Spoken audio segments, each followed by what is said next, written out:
All right, I want to talk about the mark of the beast. The first thing I want to talk about the mark of the beast is one of the unforgivable sins.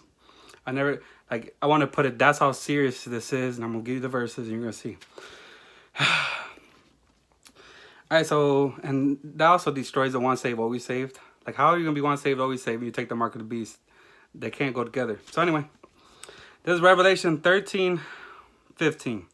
And he had power to give life unto the image of the beast, that the image of the beast should both speak and cause as many as would not worship the image of the beast should be killed.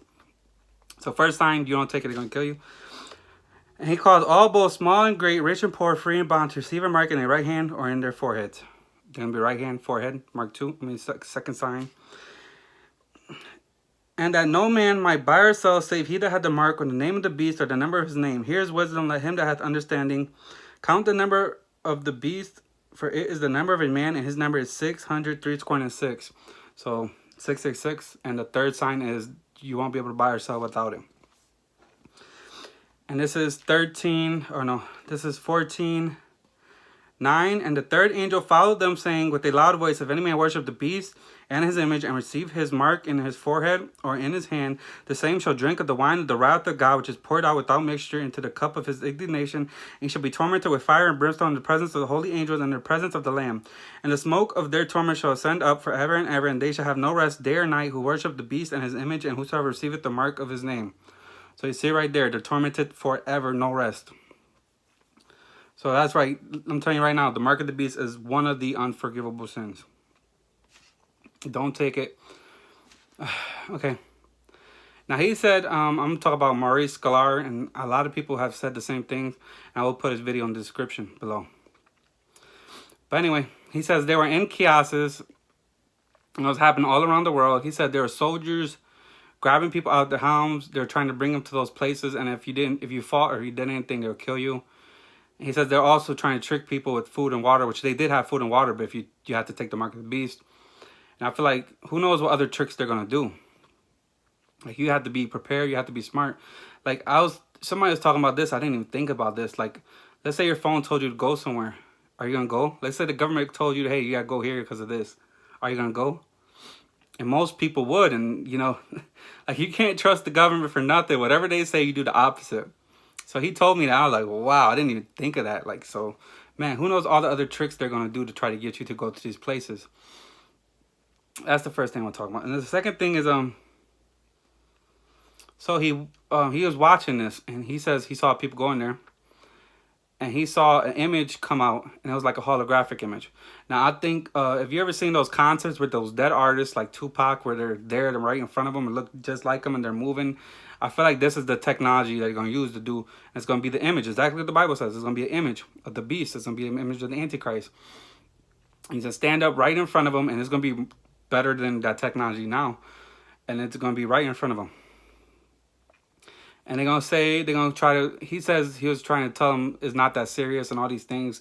He's going to tell you anything to try to make you get that mark. And of course, if you don't get that mark, you see it right there, he will kill you. And this is, so he talked about how they killed them if they refused. But actually he said they tortured them a little bit. Which if you're getting, like, if any man, I heard this from multiple times too, that they cried out to Jesus and they didn't feel the pain. So don't forget to cry out to Jesus. So, that because he will protect you from the pain and you won't suffer. Never forget about Jesus, man. Wherever you're in those situations, whatever you don't know what to do, whatever you're feeling pain, wherever you're alone, like, you always cry out to Jesus. And when you're in that situation, you cry out to Jesus and he will help you. And then, of course, you see it right there. They said they're going to kill him. So you don't take it, he's going to kill you. He was talking about how they burned the bodies, and then the next one will go in. It was very efficient. I heard that from other people. And then he said, anybody who did worship him, you just gave him the authority so that he could mark your hand. So it wasn't like they were like, hey, give me your hand. I always thought it was going to be like that. Hey, give me your hand, and then you just give them the hand, they do it. Or if you say no, then they kill you. No, as soon as you worship him, you just gave him the authority, which I feel like is another important thing that nobody's talking about. And you see it right there. If any man worship the beast and his image, and receive his mark in his forehead or in his hand, the same shall drink of the wine of the wrath of God. So you see right there, it's like all together. So it's like, So if you don't take it, you're gonna get killed. And if you do worship him, he just gave him the authorities. He says it's gonna be like a marker, stamp, or tattoo, and it's gonna be on your right hand. And he said he's at other places in their foreheads. So,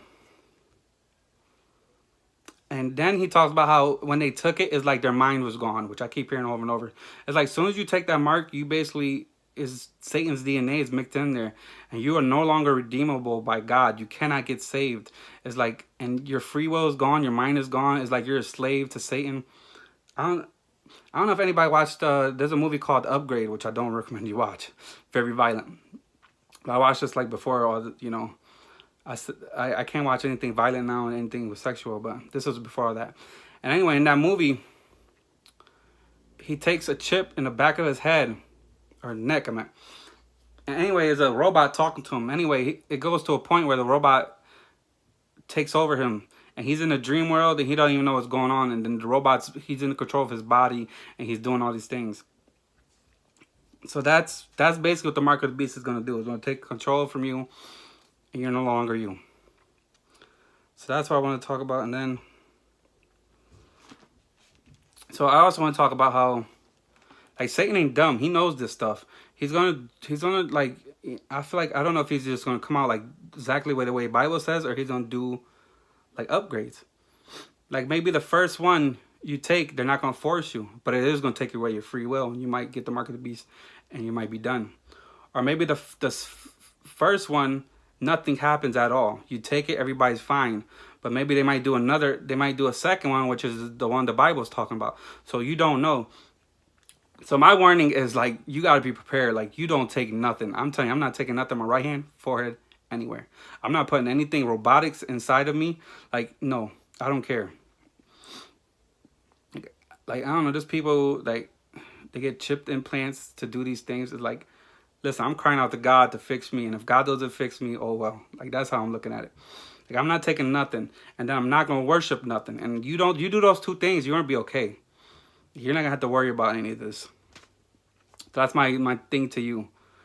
You're ever getting tortured, you're ever in trouble, you pray. You know, don't take the mark of the beast. It's an unforgivable sin. You will go to hell forever. Not even hell, I think it's the lake of fire. Forever. And don't worship anything. Don't worship anything. So those are my things I wanted to get across. And God bless you guys.